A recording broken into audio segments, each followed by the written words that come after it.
ओम श्रीमन्महागणाधिपतये नमः।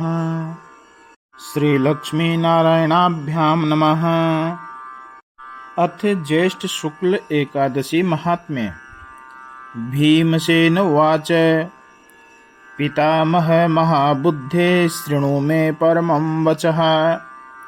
युधिष्ठिरश्च कुन्ती च तथा द्रुपदनन्दिनी। भीमसेन बोले, हे महाबुद्धिमान पितामह, मेरा परम वचन सुनिए। युधिष्ठिर, कुंती तथा द्रौपदी, और हे सुव्रत, अर्जुन, नकुल, सहदेव, ये एकादशी को कभी भोजन नहीं करते हैं।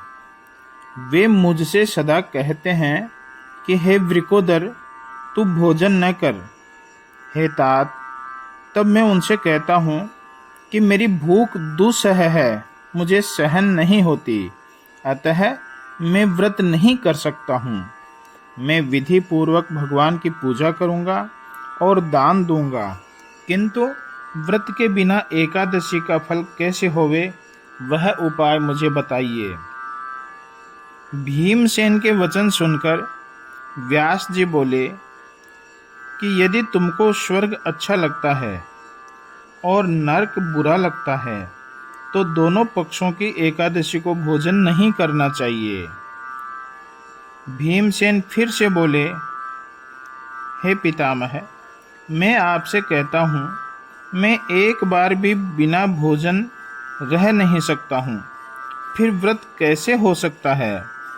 तथा वृक नाम की अग्नि सदा मेरे उदर में रहती है, तब अधिक भोजन खाता हूँ तो वह अग्नि शांत हो जाती है।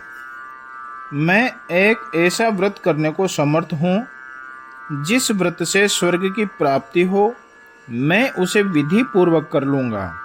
अतः आप निश्चय करके एक व्रत बतलाइए जिससे मेरा कल्याण हो। व्यास जी बोले, हे राजन, तुमने मुझसे वेद में कहे हुए मनुष्यों के धर्म सुने हैं, परंतु वे कलयुग में करने के लिए कठिन हैं।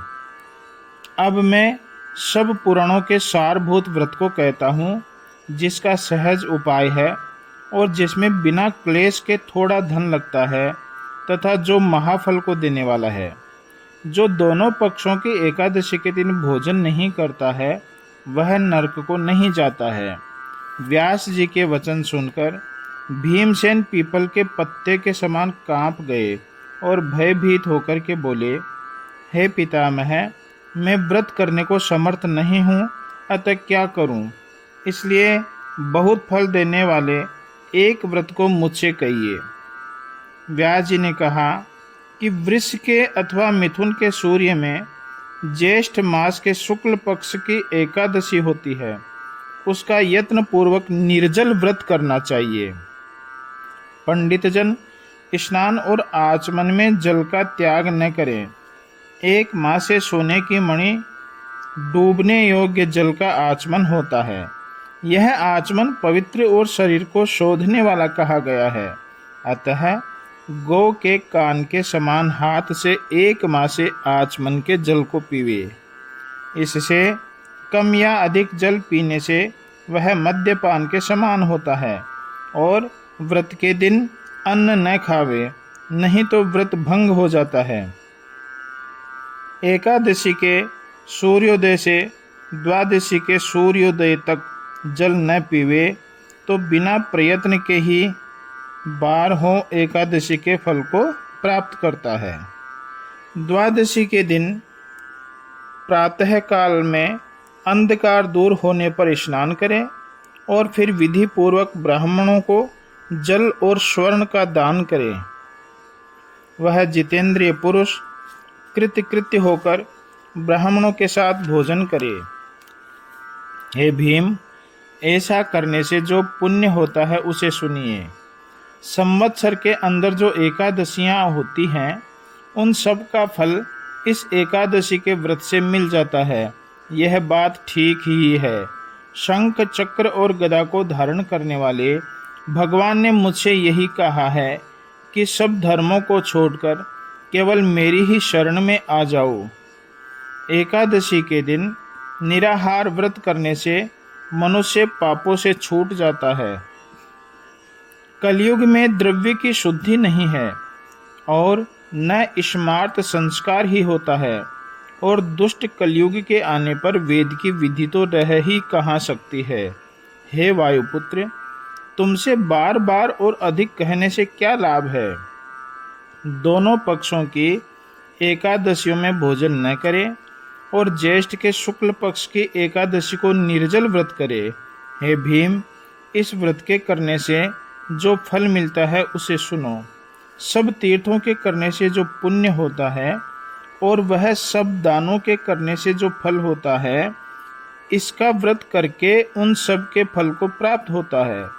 वर्ष के अंदर जितनी कृष्ण और शुक्ल एकादशियां होती हैं, उन सब एकादशियों का व्रत हुआ समझो, इसमें संदेह नहीं है।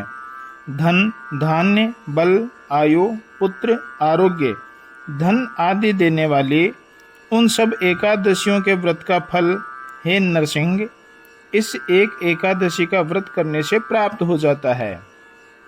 यह मैं तुमसे सत्य कहता हूँ।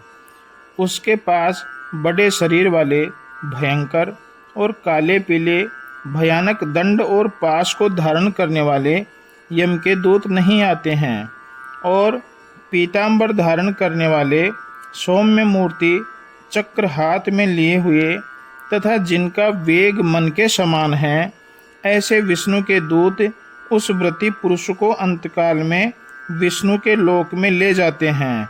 इसलिए सब उपायों से इसका निर्जल व्रत करना चाहिए। इसके बाद जल धेनु का दान करके मनुष्य सब पापों से छूट जाता है। हे जन्मेजय, ऐसा सुनकर पांडवों ने भी उस व्रत को किया। हे राजन, इसलिए तुम भी सब पापों की शांति के लिए यत्न पूर्वक उपवास सहित विष्णु भगवान का पूजन करो। हे देवेश, आज मैं निर्जल व्रत करूंगा। तुम्हारे दिन से दूसरे दिन भोजन करूंगा। इस मंत्र का उच्चारण करके श्रद्धा पूर्वक इंद्रियों को वश में करके सब पापों के नाश के लिए व्रत करने को तैयार होवे। एकादशी के प्रभाव से स्त्री पुरुषों के सुमेरु और मंदराचल पर्वत के समान पाप भस्म हो जाते हैं। इस निर्जल एकादशी में सुवर्ण सहित वस्त्र में लपेटकर घड़े का दान करता है और जल का नियम करता है, वही पुण्य का भागी होता है। जो मनुष्य इस एकादशी के दिन स्नान, दान, जप, होम करता है, वह प्रत्येक पहर में करोड़ पल स्वर्ण दान के फल को प्राप्त करता है, और वह सब अक्षय कहा गया है, ऐसा श्री कृष्ण का वचन है। निर्जला एकादशी के अलावा और धर्म करना भी व्यर्थ सा हो जाता है। विधि पूर्वक व्रत करने वाला मनुष्य विष्णु के स्थान को प्राप्त होता है, और जो इसके व्रत में स्वर्ण, अन्न और वस्त्रों का दान करता है, उसका दिया हुआ सब अक्षय होता है, और जो एकादशी के दिन अन्न खाता है, वह मानो पाप को खाता है। इस लोक में वह चांडाल तुल्य होता है और मरकर दुर्गति को प्राप्त होता है। और जो द्वादशी युक्त एकादशी का व्रत करके दान करेंगे, वे ज्येष्ठ मास के शुक्ल पक्ष में परम पद को प्राप्त होवेंगे। ब्रह्म हत्या करने वाला, मदिरा पीने वाला, चोर, गुरु से कपट करने वाला और सदा झूठ बोलने वाला, द्वादशी युक्त एकादशी का व्रत करने वाले, ये सब पापों से छूट जाते हैं। हे कुंती पुत्र, निर्जला एकादशी के दिन की विशेषता को सुनो। श्रद्धा पूर्वक इंद्रियों को वश में करके स्त्री पुरुषों को यह व्रत करना चाहिए।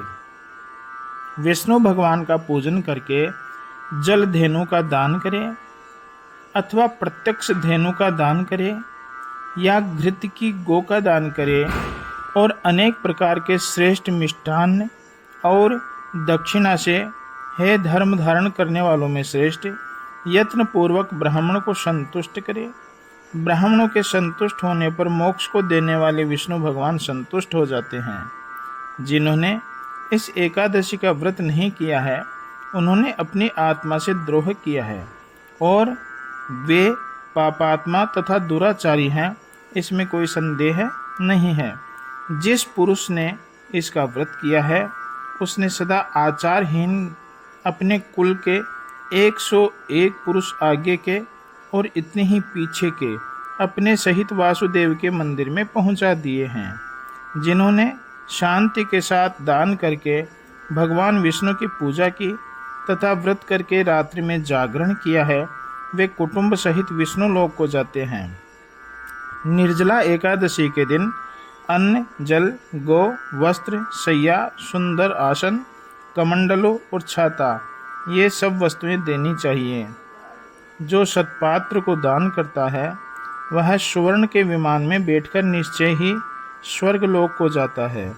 जो इस कथा को भक्ति से सुनता है तथा कहता है वे दोनों स्वर्ग को जाते हैं। सिने वाली अमावस्या में सूर्य ग्रहण के समय श्राद्ध करने से मनुष्य को जो फल मिलता है वही फल इस कथा के सुनने से मिलता है।